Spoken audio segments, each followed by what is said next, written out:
After the somber funeral for my father, a prominent shareholder, my brother-in-law caught us off guard by raising the delicate topic of inheritance. The focus shifted to stocks and a substantial $5 million bequest, confidently asserting that my wife, the eldest daughter, and my sister was set to inherit this windfall. The revelation initially filled her with joy at the prospect of a significant inheritance. However, their excitement was short-lived when the family lawyer delivered the disheartening news that my brother-in-law had no legitimate claim to the inheritance. I, Greg Johnson, a 42-year-old office worker, reflected on my father's vibrant life, despite his age of 78. He remained full of vitality, actively engaged in his work. My older sister, a perpetual source of trouble, led a carefree life, causing continuous worry for our parents. In her middle age, she introduced Aaron Corner, a man she intended to marry. Despite his youth and handsomeness, I couldn't warm up to him due to his demeanor. My sister demanded that our father finance her wedding, swiftly depleting the funds and unapologetically seeking more. A year after her marriage, tragedy struck. Our father collapsed while playing golf and passed away a few days later. Overwhelmed by grief, I found myself struggling with the funeral preparations, with no assistance from my sister. After the funeral, a lawyer visited our home to discuss the inheritance outlined in my father's will. While my mother and I were already aware of its contents, my sister and brother-in-law were oblivious until then. They shockingly claimed that the stocks and the $5 million inheritance should go to my wife. Stunned and speechless, my mother and I were taken aback. The lawyer corrected them, revealing that my brother-in-law had no right to inherit. Surprised and disappointed, my sister and her husband expressed disbelief and shock. The lawyer dropped another bombshell. My sister and I did not share the same father.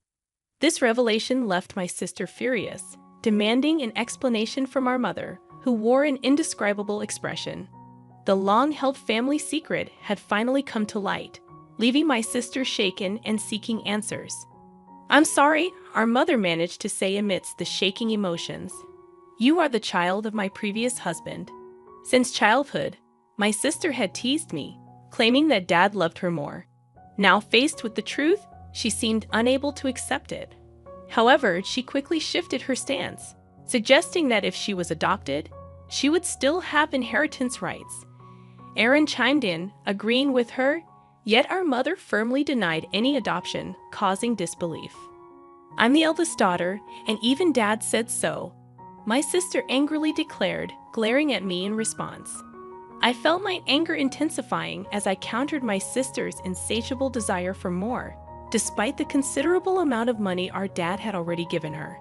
My brother-in-law chimed in, supporting her claim and stating that it's natural to spend money on one's daughter. However, the lawyer intervened, drawing attention to the questionable spending, including debt repayment, and suggested reviewing the will. My sister panicked, claiming ignorance about any will. It turned out that our father had wanted to discuss and decide the contents with the family, but she had skipped it for frivolous reasons. When the lawyer proposed reviewing the will, my sister and her husband reluctantly agreed.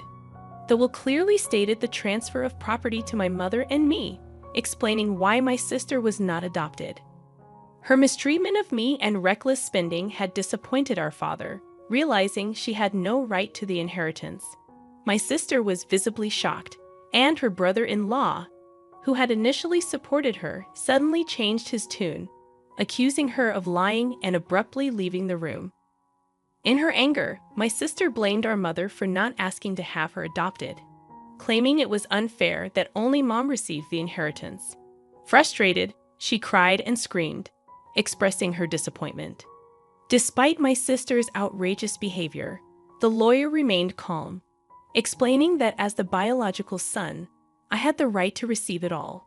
Before things escalated further, he warned that the police might need to be involved if the situation continued. My sister appeared startled by the mention of the police, given her history of repeated theft. As my mother spoke tearfully to her, she clicked her tongue and left the room. Half a year passed, and the inheritance proceedings were completed without issue. Despite some grumbling from my sister and brother-in-law, they couldn't stand against the lawyer's efficiency.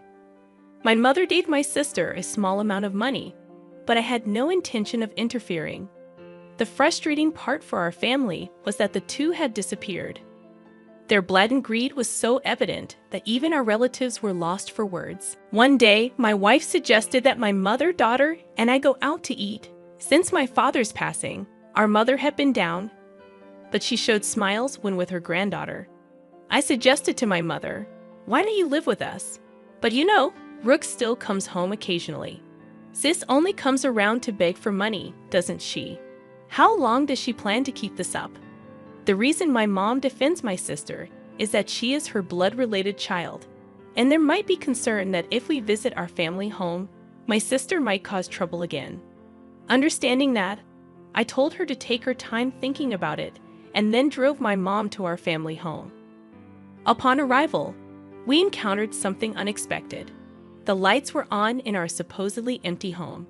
It wasn't the time for the helper to come, so we were puzzled. I parked the car, suggesting, "Let's go up and have some coffee with Mother." We got out of the car and headed to the entrance, but the moment we approached the door, a car came rushing in. "Mom, watch out." Hearing my daughter ahead of me, I shielded my wife with my body. The car just grazed me, and I managed to dodge it, but I collided with a nearby flower bed, injuring myself badly. The car stopped after hitting the garage door. "Are you okay, Dad?" My wife and daughter rushed over, supporting me. Mother was trembling in shock at the sudden event. Understandably, from that moment on, a day of turmoil began.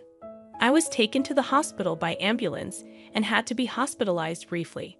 Later, I heard that Aaron Warner, my brother-in-law, was driving the car. According to the police, he explained that he mistook the accelerator for the brake. However, I had my doubts about that story.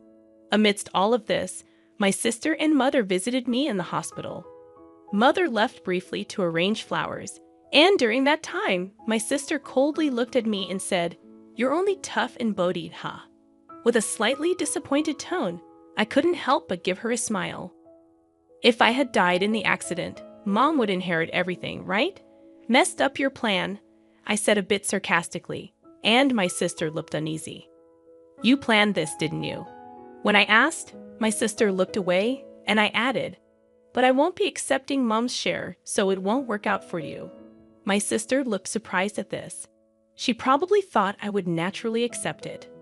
I have a wife and kids, so I passed the inheritance to them. It's not strange for the head of the family to think that way.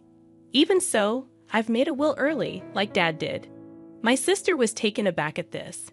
"What? So that means—" "Yeah, unfortunately, my share of the inheritance won't go to Mom."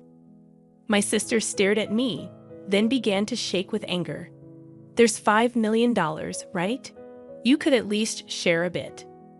When I immediately refused, my sister furiously grabbed my collar. "I'm your sister. We should split it." Whether it was the amount of the inheritance that drove her mad, she continued to scream in a very aggressive voice. I felt pity for my sister. It's that greedy attitude that disappointed Dad. Don't you get it? My sister's face turned even redder, and she grabbed my neck. "Bro, stop it." Mother, who had just returned, scolded her loudly. Then the nurses, called by the nurses' call button, arrived and escorted my sister out of the room. Mother seemed to want to protect my sister, but my sister had lashed out at her too. As she left, she asked, "Why did she turn out like this?" Hearing Mother say this sadly, I felt a pain in my heart. Later, Mother's health deteriorated, and she fell off, gradually weakening. My wife and I started visiting the family home more frequently to support her, but this seemed to upset my sister. Probably she encountered my wife when coming to ask for money or heard about it from Mother. One day, my sister called my cell phone. "From now on, we will take care of Mom. You guys don't need to come. Watch this." All of a sudden, however, my sister wasn't listening and said, "We've already decided," before hanging up. My wife told me she had been turned away by my sister. Too concerned about how my sister, who had no experience in household chores or living, would manage, I quickly contacted Mother. To my surprise, I found out that my brother-in-law had experience in caregiving. Mother was still independent, not yet in a worrying state. This reassured me. However, within just a month, Mother was rushed to the hospital in an ambulance. It was said to be due to a medication dosage error. When we rushed to the hospital, Mother was shockingly weak. The doctors also seemed puzzled by her condition. I couldn't recall such a mistake ever happening before. Leaving my wife to care for Mother, I went to our family home, which was in a terrible state. Despite my mother's love for cooking, the usually well-stocked fridge was shockingly empty. Even the helper had been swiftly dismissed. Feeling ashamed of trusting my sister even a little, anger surged within me. Checking the safe where valuables were kept, I discovered a large amount of money missing from Mother's passbook. The passbook with the inheritance was secure in a bank locker, but there was hardly any money left for living expenses. Returning to my mother, I explained the situation and revealed my sister's betrayal. Brooke did such a thing. Mother seemed unaware of the passbook issue and showed a shocked expression. When asked about the medication error, she explained that my brother-in-law had prepared it and looked troubled. "Mom, I don't think you should let them into that house. They claimed they would take care of you, but the state of that house was the worst. And you've gotten so frail. Haven't they been feeding you properly?" Speaking with concern, I hung her head. "Mom, let's live together. I'll build a new house, and we can live there together."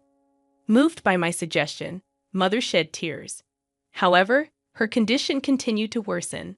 Despite the doctor's best efforts, they, along with my sister, seemed to weigh heavily on her. Ultimately, Mother passed away without recovering. When I went to the family home for the funeral, all the valuable items had disappeared. It seemed that my sister and brother-in-law, in need of money, had taken them. Standing in the desolate place, I was overcome with anger. I had to find a way to make my sister take responsibility for Mother's sake and as atonement for what she had done. I resolved to do something. The day after Mother's funeral, my sister and I met at the lawyer's office to discuss the inheritance. "Condolences, but as her daughter, I'm entitled to Mother's inheritance," my sister said with a sense of superiority that made me laugh involuntarily. She seemed to be under some misconception. "Let's open the will then." As the lawyer revealed the contents of the will, my sister turned pale. "You're joking. Why, bro? You are not entitled to any of the inheritance. This is in accordance with Dad's wishes." My brother-in-law started to get angry, but the lawyer had nothing else to say except repeat the same thing. "This must be a mistake. Bro is her child, isn't she?" My brother-in-law suddenly became furious, throwing things off the table. "Are you trying to trick us? We won't let you get away with this. Give us the inheritance now." "Aaron, you planned to kill Mother, didn't you?" When I asked, my brother-in-law glared at me unpleasantly. "Oh, I wouldn't do such a thing." "Then why did the medication error occur?" My brother-in-law appeared annoyed. "I don't know anything about that. It's impossible that I can inherit. You must have done something." My sister was getting more agitated. "Now I'm even behind on my condo payments." I was shocked. She hadn't rushed to Mother's side after hearing of her death because she was busy with such matters, hoping for the inheritance. "Really, there's nothing left." My sister pressed the lawyer. "That seems to be the case. Let me explain in detail." The lawyer explained the details of the inheritance. Ultimately, after deducting what my sister had withdrawn and sold, there was hardly anything left for her to inherit. My sister held her head in dismay. I had discussed this in advance with the lawyer. I found satisfaction with the outcome. "Stop joking. There can't be so little." My mother and I hadn't told my sister, but most of Mother's property had already been distributed to my children, her grandchildren. Therefore, there was already little left to inherit. However, my sister kept murmuring her dissatisfaction. I felt nothing but resentment towards my sister, who had lived off the money given by Father and now Mother, thinking she could rest easy knowing I would take care of her. "But you just took her money. You are a true disgrace to our parents." I raised my voice in frustration. "Caring for someone costs money, you know. Don't you understand? Then show me the receipts for what you spent on mom's care. I'll cover any necessary expenses. As I extended my hand, my sister turned pale and was at a loss for words. I threw those away. That's not good. Without receipts, it can't be proven as evidence. Hearing the lawyer's words, my sister struggled to find a response. During this, my brother-in-law tried to calm me down. Greg, your sister is in a tough spot. Maybe you could help her out a bit as family. I cannot. My immediate response left my brother-in-law speechless. I've been hurt by my sister for a long time. Frankly, I feel like it's karma, but you're the only siblings, maybe just a little. He tried to say more, but I refused. I was filled with anger, and so was my brother-in-law, apparently. Dan, if that accident had worked out, Rook would have had the entire inheritance. What accident? Before I could ask, my brother-in-law started talking on his own. Because of this brother, things didn't go as planned. I was supposed to get a new car, but now there's barely enough money left even for repairs. My sister tried to stop him, but it was too late. That's a pretty serious statement. You could be accused of fraud. The lawyer held a recorder, smirking at my sister and brother-in-law. What the heck? Isn't that against the rules to do that? You agreed to our conversation being recorded at the beginning, didn't you? Called out by his own words, my brother-in-law's face turned pale. To him, I had one thing to say. Aaron, I will be pressing charges about that accident. Don't joke. Where's the evidence? The evidence has just been provided by you. My sister, crying, began to hit my brother-in-law. You idiot! It's all your fault. Why did you say that? Later, my brother-in-law faced legal consequences for his actions. Additionally, unresolved suspicions about his past emerged, requiring police involvement. For some time, my sister, as an accomplice, was said to face lesser charges. However, struggling with her condo payments, she was turned away by relatives when she asked for money. In contrast, I chose to work earnestly and not rely on inheritance. Now, receiving stock dividends has become a small pleasure in my life. In the aftermath of the legal proceedings, the rift between my sister and me widened. The family bonds that were already strained became nearly non-existent. Despite her attempts to seek support from relatives, my sister faced a cold shoulder and her financial struggles continued. Meanwhile, I focused on building a stable and fulfilling life for my own family, working diligently. I found solace in providing for my wife and children without relying on the tumultuous inheritance battles that had plagued us. The stock dividends became not just a financial benefit, but a symbol of my commitment to a more secure and principled life. Over time, my sister's situation didn't improve. The consequences of her actions weighed heavily on her, both financially and emotionally. It became a stark reminder of the importance of responsible choices and the lasting impact they can have on one's life. As the years passed, I held no ill will towards my sister, recognizing that everyone faces their own battles and makes their own choices. Still, the events that unfolded served as a powerful lesson about the significance of integrity, responsibility, and the enduring consequences of one's actions. In the midst of the turmoil, I found strength in forging ahead with resilience, determined to create a future that wasn't tainted by past misfortunes. The dividends, once a mere financial gain, evolved into a testament to the enduring power of personal growth and the ability to rise above adversity. Life moved forward, and I embraced the opportunities to thrive, leaving behind the shadows of familial discord.